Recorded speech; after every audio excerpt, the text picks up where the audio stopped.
भगवान श्री राम जब निषाद राज से मिल लेते हैं, बातचीत हो जाती है, सुबह अपना सारा नित्य क्रिया पूरा कर लेते हैं, तो कहते हैं निषाद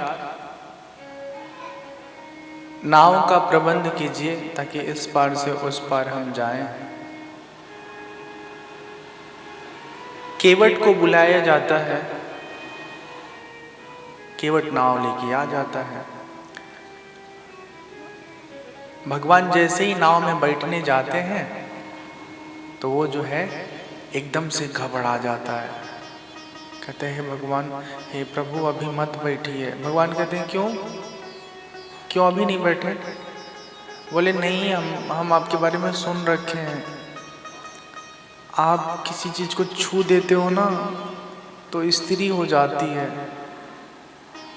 आप याद करिए अहिल्या वाला जो प्रसंग है, भगवान ने अहिल्या को उद्धार किया था ना, तो भगवान जो कुछ भी करते थे उसकी ख्याति बहुत बढ़ जाती थी।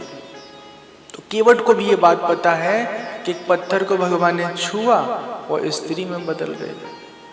तो कहता है कि हमारे पास एक ही नाव है और घर में एक बीवी पहले से है, यदि ये भी औरत बन जाएगी और कहेगी हम तुम्हारे घर ही चलेंगे तो आप क्या करेंगे? एक तो रोजगार हाथ से जाएगा, दूसरा घर वाली से मार भी खाना पड़ेगा। ये कहां से ले ला दही जरू को पूत। ये आपको समझ में आया मैंने क्या बोला? ऐसे गरियाते हैं ना, प्यार वाली गाली। तो भगवान कहते हैं ठीक है, तुम क्या चाहते हो? तो कहता है कि हम सबसे पहले आपके पैरों को अच्छे से धुलेंगे, धूल का एक एक कण निकाल देंगे, क्योंकि आपके चरणों की धूली में बहुत चमत्कार छिपा है। पद कमल धोई चढ़ाई नावन, नाथ उतराई चहो। पद कमल धोई चढ़ाई नावन, नाथ उतराई चहो। मोहि राम राउर आन दशरथ, शपथ सब साची कहो।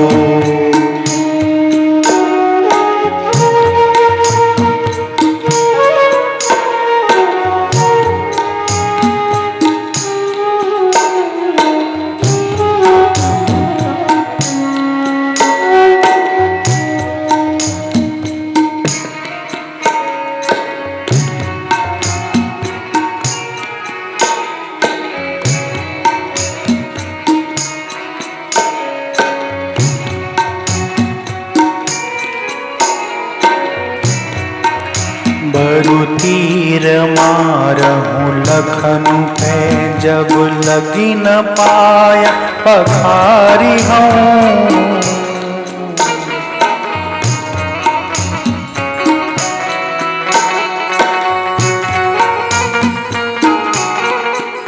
बरु तीर मारहूँ लखनऊ पे, जब लगी न पाया पखारी हूँ।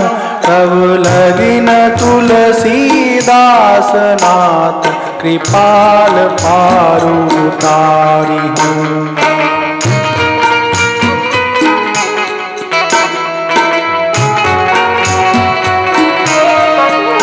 तब लगी न तुलसीदास नाथ, कृपाल पारू उतारी हूँ। तब लगी न तुलसीदास नाथ, कृपाल पारू उतारी। कृपाल पारू उतारी, कृपाल पारू उतारी। सियावर रामचंद्र की जय, पवन सुत हनुमान की जय। केवट कहते हैं नाथ, लेकिन जब तक नहीं धो लेंगे तब तक जो है आपको नाव पे हम नहीं बैठाएंगे।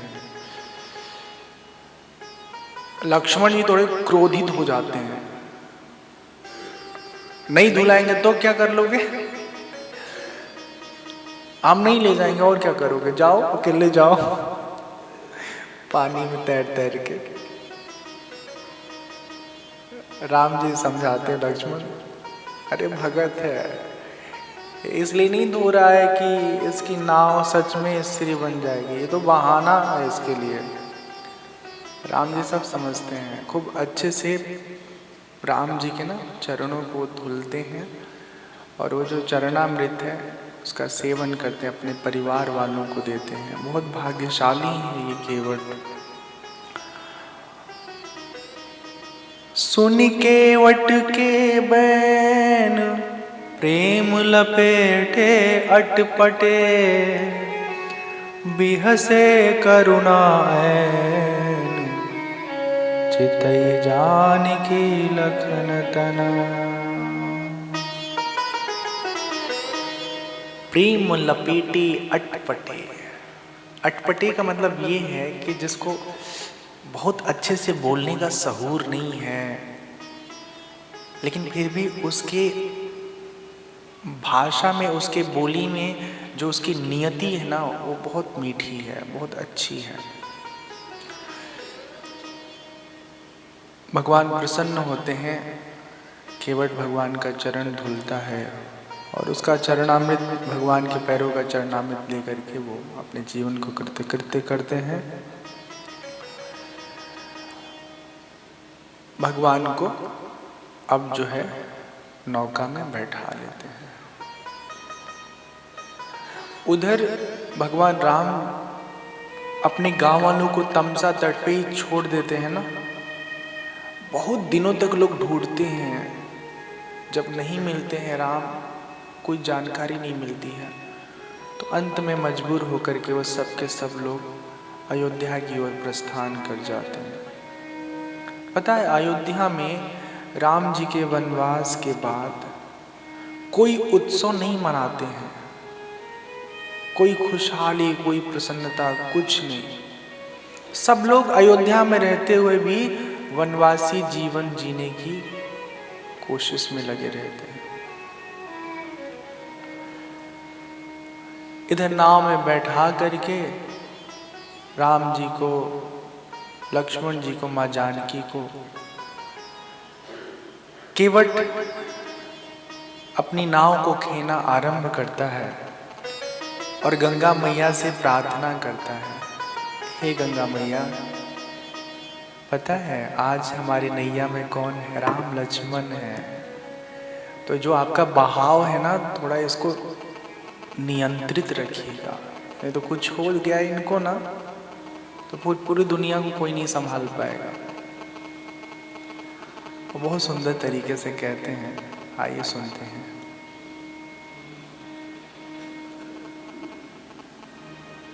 मोरी नैया में लक्ष्मण राम,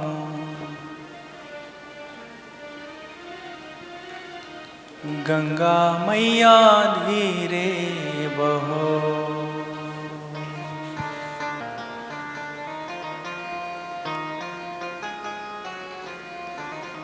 मोरी नैया में लक्ष्मण राम, गंगा मैया धीरे बहो। मोरी नैया में लक्ष्मण राम, गंगा मैया धीरे बहो।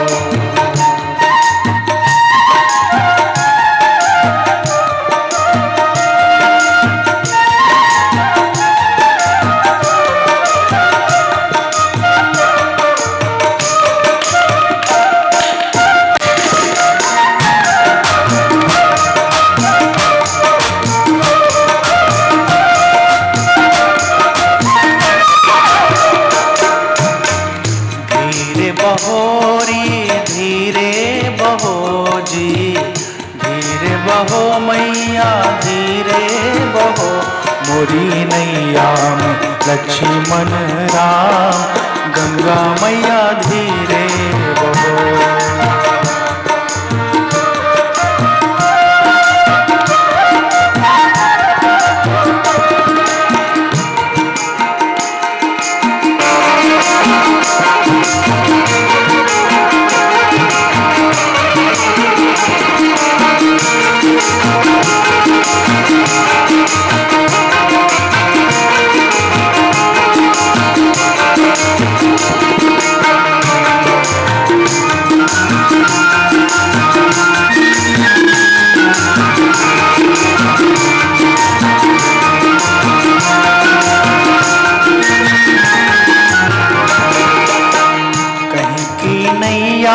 कहीं के गंगा।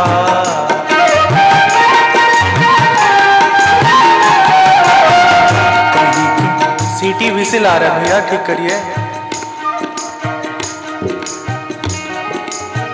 कहीं के नैया कहीं के गंगा,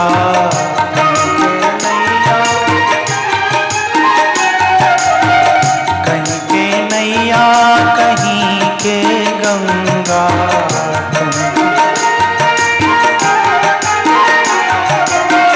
कहीं के लक्ष्मण राम, कहीं के लक्ष्मण राम, गंगा मैया धीरे बहो।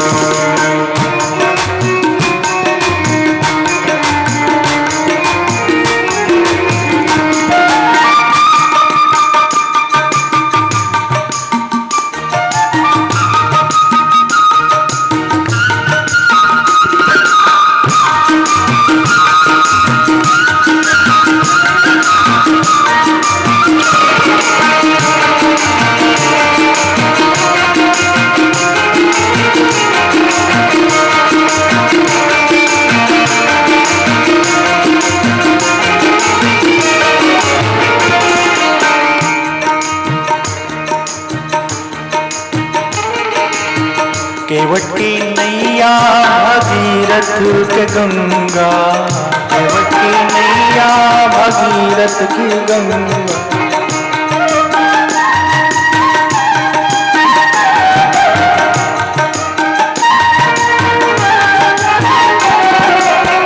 केवट की नैया भगीरथ की गंगा, केवट की नैया भगीरथ की गंगा,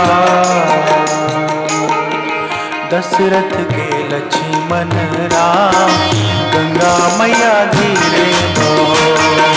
दशरथ के लक्ष्मण राम, गंगा मैया धीरे बहो।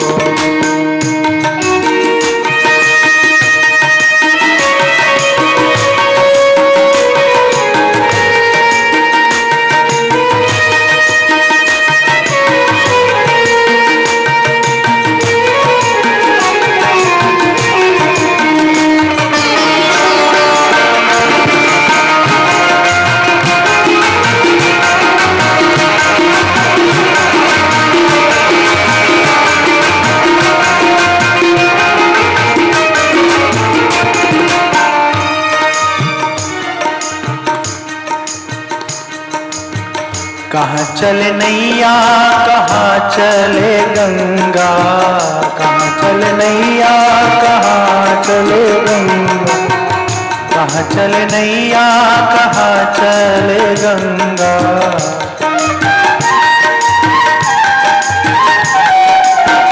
कहाँ चले लक्ष्मण राम, कहाँ चले लक्ष्मण राम, गंगा मैया धीरे बहो।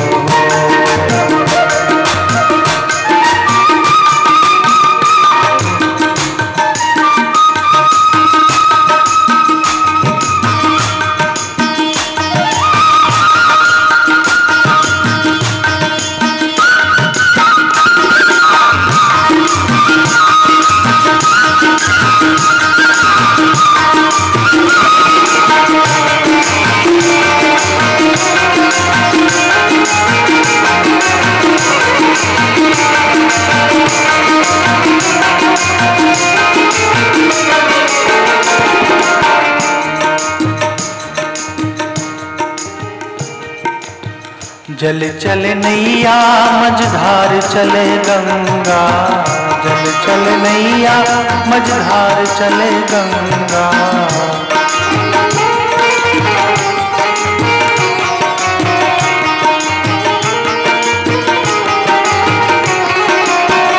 जल चले नैया मझधार चले गंगा, जल चले नैया मझधार चले गंगा, वन चले लक्ष्मण राम, वन चले लक्ष्मण राम, गंगा मैया धीरे बहो।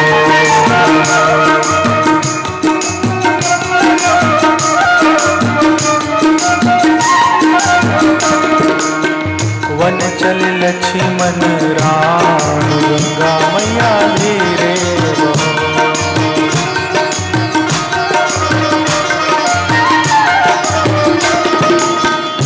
मोरी नैया में, मोरी नैया में लक्ष्मण राम, गंगा मैया धीरे बहो। लक्ष्मण राम, गंगा मैया धीरे बहो। मोरी नैया में लक्ष्मण राम, गंगा मैया धीरे बहो। मोरी नैया लक्ष्मण राम, गंगा मैया धीरे बहो। मोरी नैया गंगा मैया धीरे बहो। गंगा मैया धीरे बहो। गंगा मैया धीरे बहो।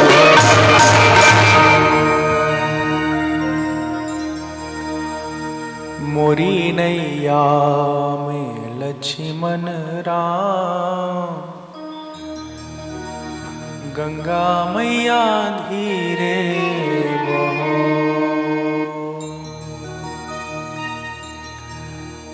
अभी तो भगवान नाव में सवार है और केवल धीरे धीरे खे रहा है, लेकिन इस पूरे घटनाक्रम को देख करके किसी ने बहुत सुंदर तरीके से लिखा है कि देखो कैसा समय होता है। जो भगवान सबको पार लगाते हैं, उनको जब खुद पार जाना पड़ा है तो केवट का सहारा लेते हैं।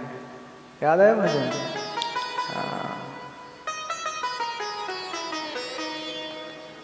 कभी कभी भगवान को भी भक्तों से काम पड़े,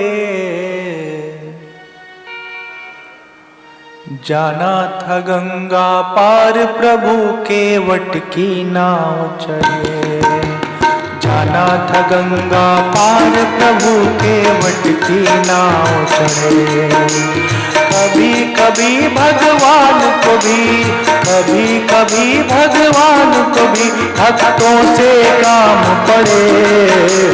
जाना था गंगा पार प्रभु केवट की नाव चढ़े। जाना था गंगा पार प्रभु केवट की नाव चढ़े।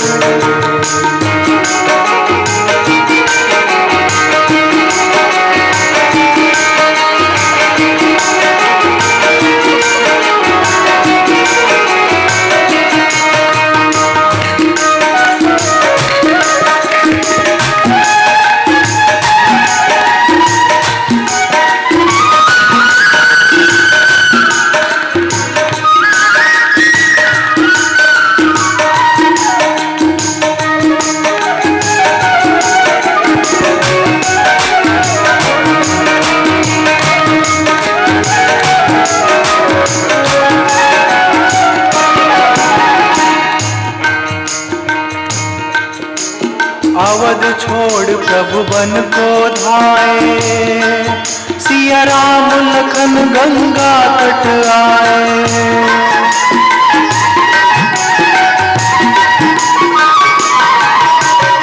अवध छोड़ प्रभु बन को धाए, सिया राम लखन गंगा तट आए। राम लखन गंगा तट आए। केवट मन हर्षाए, केवट मन ही मन हर्षाए।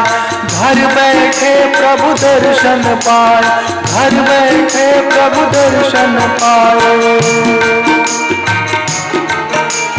हाथ जोड़ के प्रभु के आगे, हाथ जोड़ के प्रभु के आगे केवट मगन खड़े। जाना था गंगा पार प्रभु केवट की नाव चढ़े। जाना था गंगा पार प्रभु केवट की नाव चढ़े।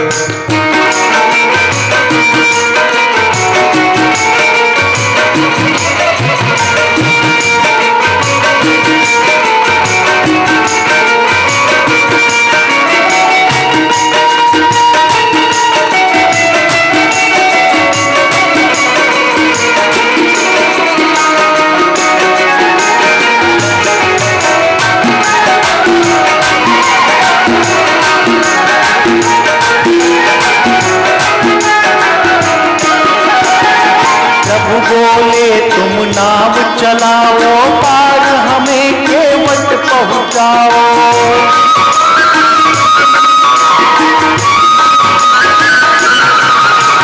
प्रभु बोले तुम नाव चलाओ, पार हमें केवट पहुँचाओ, पार हमें केवट पहुँचाओ।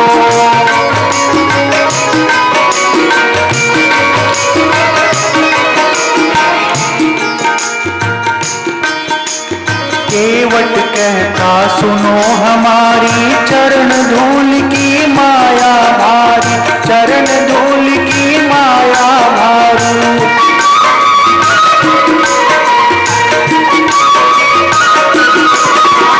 मैं गरीब नैया मेरी, मैं गरीब नैया मेरी, नारी न हो पड़े। जाना था गंगा पार प्रभु केवट की नाव चले, जाना था गंगा पार प्रभु केवट की नाव चले।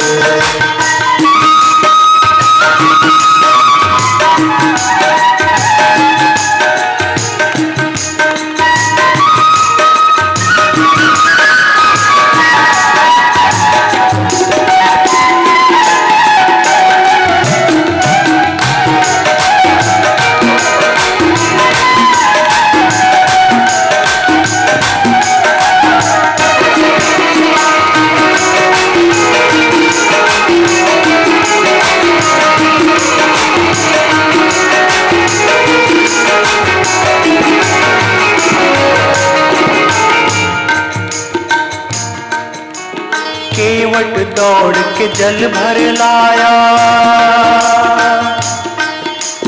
चरण धोय चरणामृत पाया। केवट दौड़ के जल भर लाया, केवट दौड़ के जल भर लाया, चरण धोय चरणामृत पाया, चरण धोय चरणामृत पाया।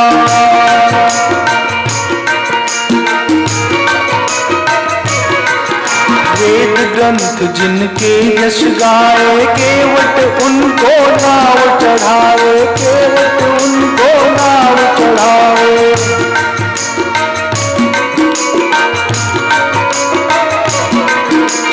बरसे फूल गगन से ऐसे, बरसे फूल गगन से ऐसे, भक्त के भाग बड़े हैं।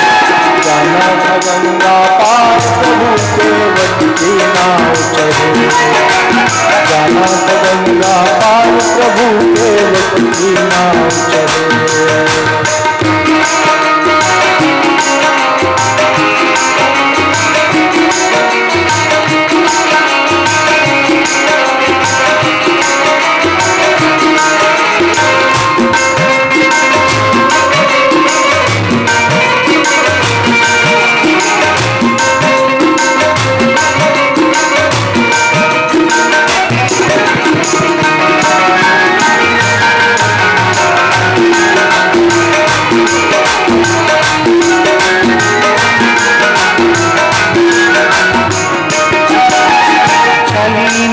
गंगा की धारा,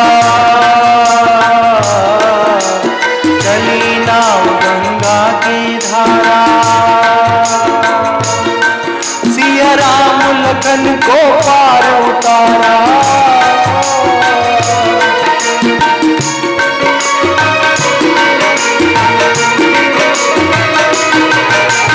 चली नाव गंगा की धारा। सिया राम लखन को पार उतारा, चली नाव गंगा की धारा। सिया राम लखन को पार उतारा। प्रभु दिन लगे नाव उतराई, केवट कहे नहीं रघुराई, केवट कहे नहीं रघुराई।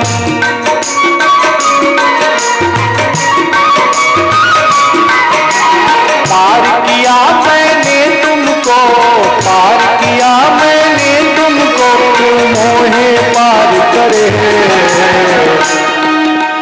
जाना था गंगा पार प्रभु के वट की नाव चढ़े, जाना था गंगा पार प्रभु के वट की नाव चढ़े, जाना था गंगा पार प्रभु के वट की नाव चढ़े, जाना था गंगा पार प्रभु के वट की नाव चढ़े, प्रभु के वट की नाव चढ़े, प्रभु के वट की नाव चढ़े।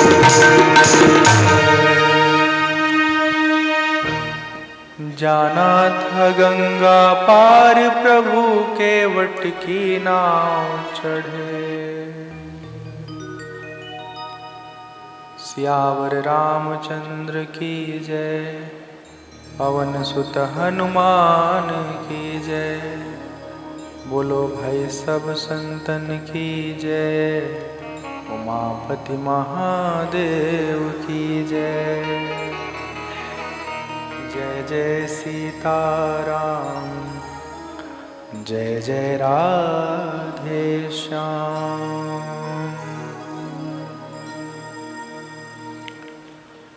भगवान गंगा के तट पर पहुंच करके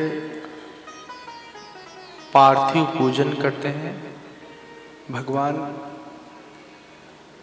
गंगा का पूजन करके शिव जी का स्नान करा के आनंदित होते हैं और इधर माँ जानकी जो है वो गंगा माँ से प्रार्थना करती हैं, पति देवर संग कुशल बहोरी, आई करऊं जहीं पूजा तोरी, सुनि सिय विनय प्रेम रस सानी, भई तब विमल बारी बरबारी। माँ गंगा से प्रार्थना करती हैं जानकी जी कि हे मैया, हमारे पति को, हमारे देवर को सकुशल रखना, हम लोग वन में हैं, नाना प्रकार के संकट आएंगे, हमारी रक्षा कीजिएगा। जब हम वापस आएंगे ना तो आपका यहीं पर फिर पूजन करेंगे, इसलिए अपनी कृपा बनाए रखिएगा। प्राणनाथ देवर सहित कुशल को सलाई, पूजहि सब मन कामना, सुजसु रहहि जग छाई। हे माँ, हमारे परिवार को सुखी रखिएगा, अपनी कृपा बनाए रखिएगा। अभी तक जो भगवान के मित्र है ना, निषाद राज गुह्य, जो भगवान को देख के रोने लगे थे, वो भगवान के साथ हैं। भगवान कहते हैं, हे निषाद, अब आप अपने गांव जाइए, अपना कार्य देखिए, कब तक हमारे साथ रहिएगा।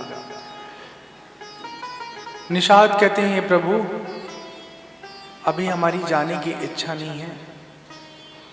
जब आप कहीं कुछ समय निश्चित तौर पर रहने के लिए अपने आप को कहेंगे कि मैं अब इस जगह रहना चाहता हूँ, तो वहाँ आपके लिए कुछ अच्छा सा कुटिया बना के फिर मैं वापस आ जाऊँगा।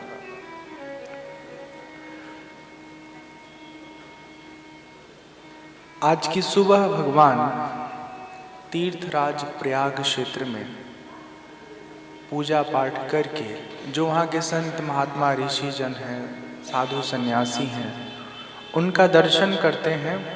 और यहाँ प्रयागराज में वास करने की महिमा का यहाँ बखान किया गया है।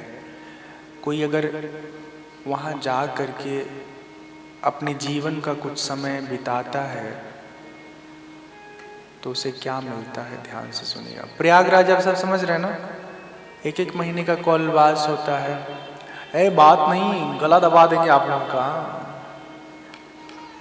तो भगवान आज प्रयागराज में है। प्रयागराज की महिमा आप सुन लीजिए क्या है।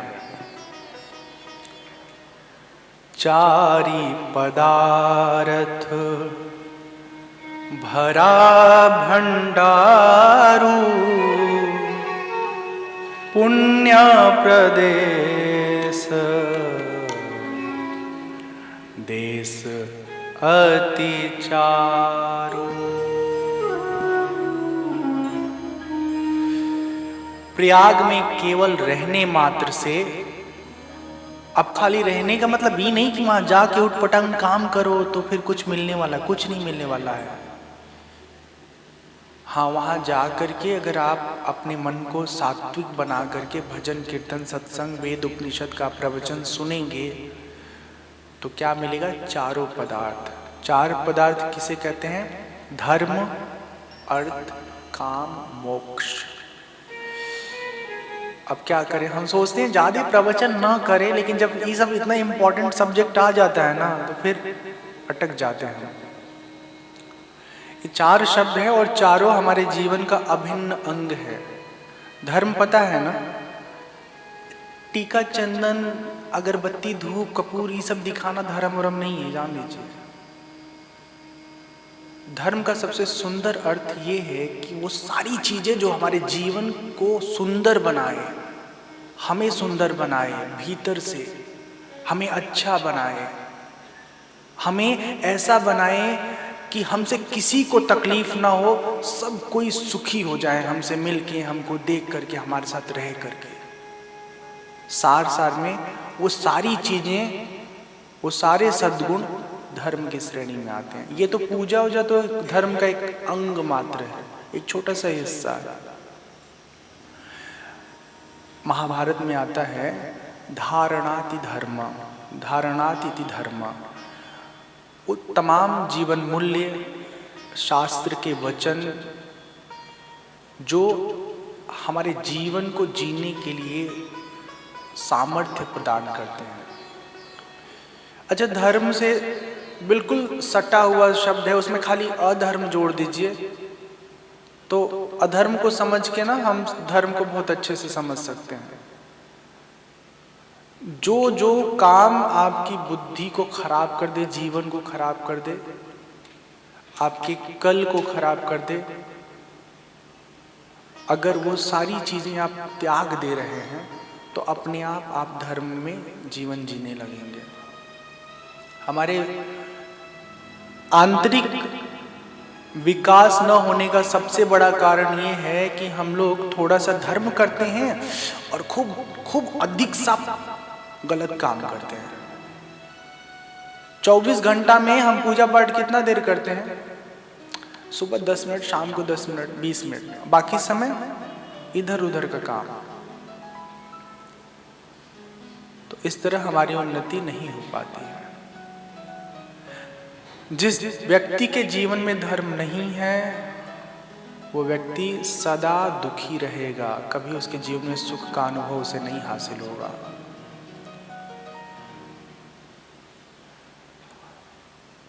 धर्म के बाद जो विषय आता है जीवन का हमारे, वो काम होता है। काम को जो हम समझते हैं ना, वो काम बहुत एक छोटा सा हिस्सा है जीवन का। काम बहुत बृहद है, बहुत सारी चीजें हैं जिसमें कुछ सद काम है, कुछ दुष्काम है। हमारे मन में बहुत सारे ऐसे ख्याल आते हैं, विचार आते हैं, वो सारे के सारे काम के श्रेणी में आते हैं। अगर हमारा जीवन धर्ममय होगा ना तो हम कभी अपने मन में उठने वाले दुष्काम को, दुर्विचार को हावी नहीं होने देंगे। उठने के लिए उठेगा, लेकिन उसको हम किनारे करके सही मार्ग पर, सही कामना के माध्यम से अपने जीवन को सुंदर बनाएंगे। और जब ये हमारा काम वाला जो इच्छा है, जो कामना है, जीवन में पूरा हो जाता है तो धर्म, अर्थ, काम, मोक्ष, फिर बहुत अच्छे से हमको हमारी मेहनत से जितनी हमको जरूरत है उतना हमको अर्थ भी प्राप्त हो जाता है। तीनों ठीक ठीक अगर चलेगा तो उस व्यक्ति को इसी जीवन में मुक्ति का अनुभव हो जाएगा। होता क्या ना कि हम जब अर्थ कमाते हैं ना तो उस समय धर्म का ध्यान नहीं रखते, अधर्म से भी हम अर्थ कमा के सोचते हैं सुखी हो जाएंगे। यही हमारी सोच हमको दुख में डुबा डुबा के मारती रहती है। केवल पैसे से ना हमारा जीवन सुख में नहीं हो पाता। बहुत लोगों के पास पैसा रुपया है, लड़के नालायक हो जाते हैं, छाती पे हाथ पटक पटक के रोते हैं। अपना ही जन्म दिया लड़का कूटता है, पीटता है। और ये आज नहीं हो रहा है, ऐसा मत समझो, ये पहले भी हुआ था। भागवत जी में एक बहुत सुंदर कथा आता है, गोकर्ण उपाख्यान। आप में से सुने होंगे जो लोग, उनको पता होगा। धुंधकारी नाम का एक पुत्र था, अपने बाप को भी मारता था, अपनी मम्मी को भी मारता था। तो अगर जीवन में धर्म नहीं है ना तो उसके बिना जो कुछ भी आप हासिल करोगे वो दुखदाई होगा। इतना सार सार जान लीजिए। धर्म से जीवन युक्त है तो आपका अर्थ भी सुंदर होगा, आपके मन में काम भी सुंदर होगा और आपको मुक्ति भी मिलेगी। ये प्रयागराज में जो कोई रहता है उसके जीवन के चारों पुरुषार्थ उसे प्राप्त हो जाते हैं।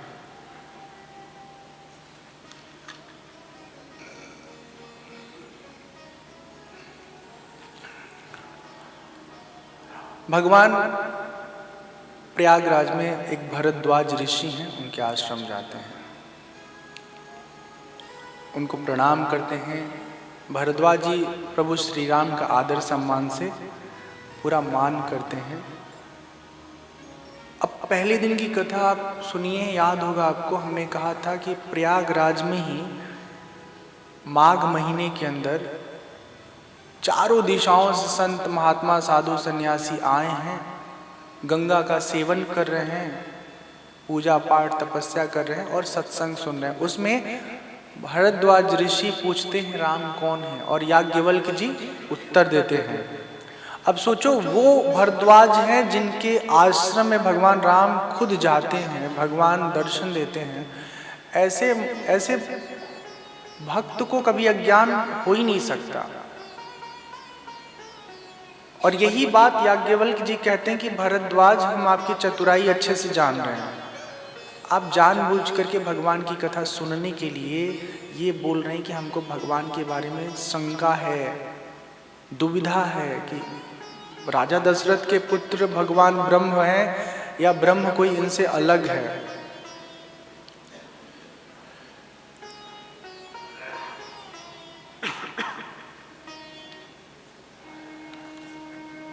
तो भरद्वाज जी के आश्रम में जाते हैं राम जी, उन दोनों में बातचीत होता है, रात्रि विश्राम करते हैं और प्रातः काल भगवान श्री राम कहते हैं कि हे ऋषिवर, हे मुनिवर, अब हमको यहाँ से जाना होगा अपने वन गमन के क्रम में। तो कुछ ब्रह्मचारी लोगों को साथ में लगा देते हैं। वो ब्रह्मचारी लोग भगवान को रास्ता कुछ देर दिखाते हैं और फिर भगवान उनको वापस भेज देते हैं। जिधर से पता चलता है ना कि भगवान राम इस मार्ग से गुजरने वाले हैं, सब लोग आकर के भगवान को देखने लगते हैं, भगवान को प्रणाम करने लगते हैं, भगवान से आशीर्वाद लेते हैं। आगे राम लखनु बनु पाछे, तापस बेस विराजत काछे।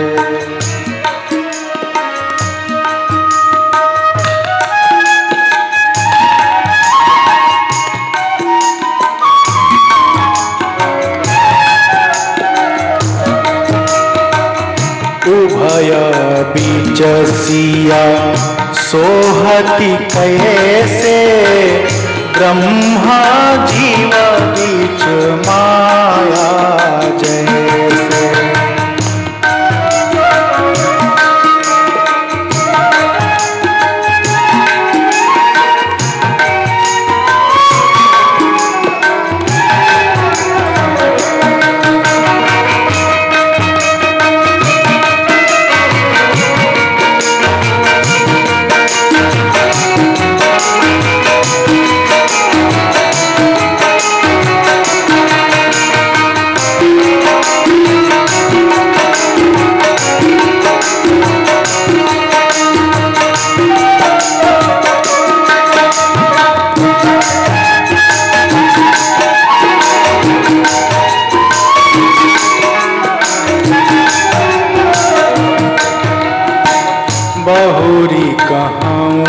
छवि जसी मन बसाई, मनु धनु मदन माध्यर तिलसाई।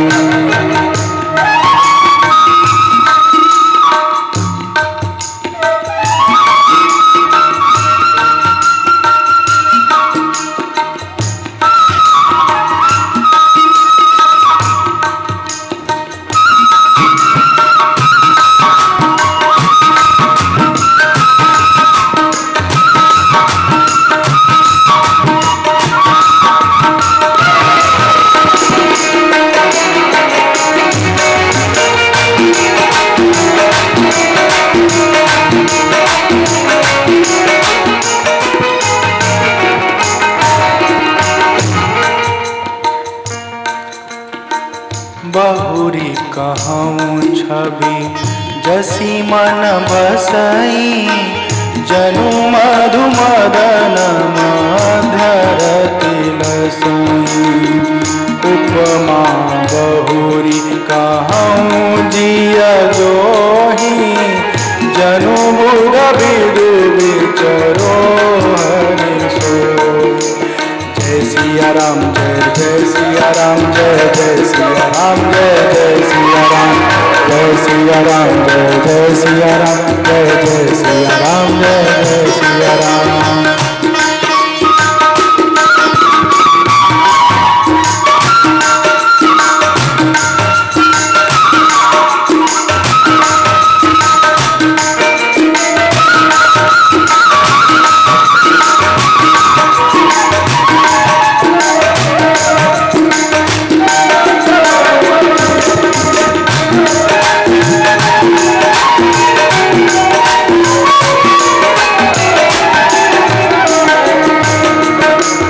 जय सिया राम जय सिया राम जय सिया राम जय सिया राम जय सिया राम जय सिया राम। सियावर रामचंद्र की जय, पवन सुत हनुमान की जय। बोलो भाई सब संतन की जय, उमापति महादेव की जय।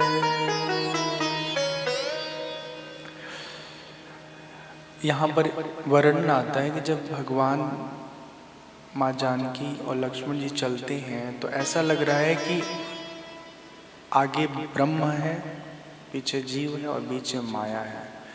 इसका मतलब क्या है ये तब समझ में आएगा जब तीनों को आप अच्छे से समझेंगे। ब्रह्म, जीव और माया, ये अज्ञान काल में सब अलग अलग लगता है, लेकिन जब आपको ज्ञान हो जाता है तो उस अवस्था में ये तीनों होता ही नहीं, केवल और केवल ब्रह्म होता है। परमात्मा के भीतर जो शक्ति है उसी शक्ति को माया कहते हैं, और माया दूसरा कोई चीज नहीं है। लेकिन माया का दो रूप है, एक सद माया है, एक असद माया है, एक विद्या माया है और एक अविद्या माया है। जो विद्या माया है ना, उसी का रूप देवी के रूप में हम लक्ष्मी जी, सरस्वती जी, पार्वती जी आदि आदि देवी लोगों को पूजते हैं। जो भगवान की शक्ति है विद्या रूप, और जो अविद्या माया है उसका काम क्या है, जो वस्तु की हकीकत है ना उस पर वो एक आवरण उत्पन्न कर देती है, और जब आवरण उत्पन्न हो जाता है वस्तु के ऊपर तो जब हम देखते हैं ना तो वस्तु जैसा है वैसा हमको दिखाई नहीं देता है।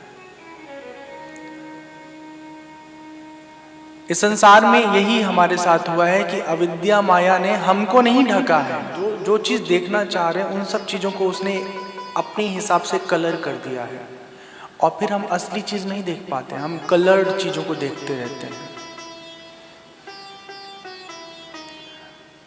जब भगवान की कृपा होती है, हम पात्र होते हैं, भजन कीर्तन करते हैं, तो भगवान की जो विद्या माया रूपी शक्ति है ना, उनकी कृपा से, उनके प्रभाव से वही विद्या माया इस अविद्या माया का नाश कर देती है और हम अपने परमात्मा के और जगत के मूल स्वरूप को ठीक ठीक पहचान पाते हैं और इन तीनों के ऐक्य का अनुभव कर पाते हैं।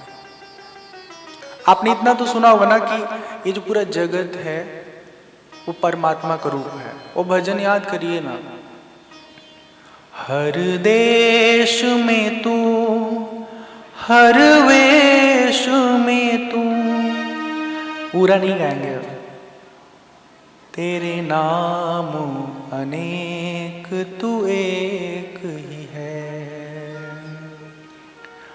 तेरी रंग भूमि यह विश्वधरा, सब खेल में मेल में तू